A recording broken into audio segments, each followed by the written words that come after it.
Good morning, world. Hi, friends. Welcome to Max Please for Assembly. I am Mariam. She is Sabra. He is Faya. She is Alia.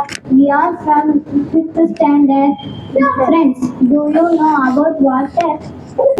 Good morning, everyone. Water is the basic need of our life. There is no life without water. We are depend on water for many purposes. Water is used for drinking, cooking, bathing, washing, and farming, etc. Plants and trees are also depend on water. Water is essential for every living thing. Water is also used in many industries.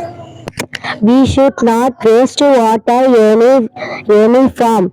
Water is the source of life.